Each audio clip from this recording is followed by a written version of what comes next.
They know each and every aspect of the compliance, but sometimes when it comes under this EPR policy, so we have to submit some certain compliance report to the Government of India. As we all know, this is like a series of documentation where we have to take all the evidences from the first stage till to the recycling. So as a PRO, we have fabricated and we have developed this all ecosystem on behalf of recycler or dismantler, how we will give 100% sustainable this documentation and compliance verification under this e-waste management policy. So I think I will stop by saying this all things. So thank you so much. Thank you so much, Saurabh. So, to top up on the point of that, there is this entire ecosystem wherein you are ensuring that, all the work is happening in transparent manner. How do you ensure traceability for the brand at one point? Like traceability in terms of where is the waste coming from, what was its journey, where eventually was it sent for recycling? Yeah, so sometimes we have developed internal standard operating procedures, because right now there is as such no any BIS or ISO's requirement how we have to evaluate and how we have to capture this all series of documentation.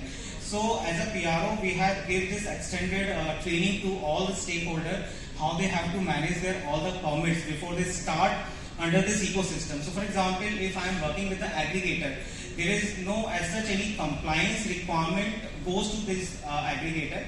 However, subject to the PRO's working model, so first we will ask them to get the soft establishment or GST registration, so that I can capture all the transactions under this EPR policy, just to give all the transparency with respect to the collection and recycling for the brands under this EPR target policy.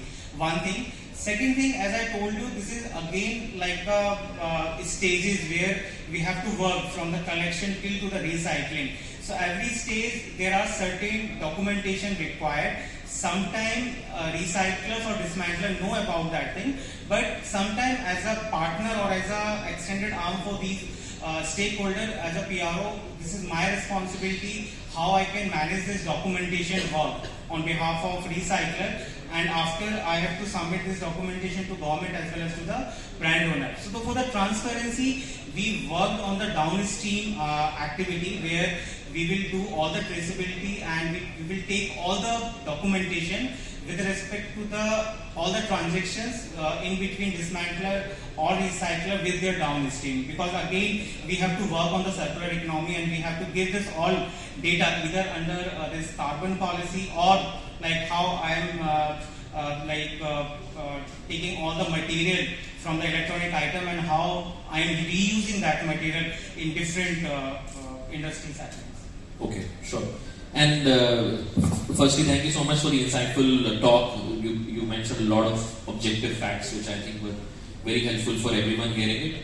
And at the same time, I think CPCB's portal is going to play a lot of role in bringing that transparency on the table anyway, because the kind of parameters that are asked to be collected in the near future, that will automatically, if someone analyzes that data well, you can easily catch the loopholes if the data is looked at and entered correctly.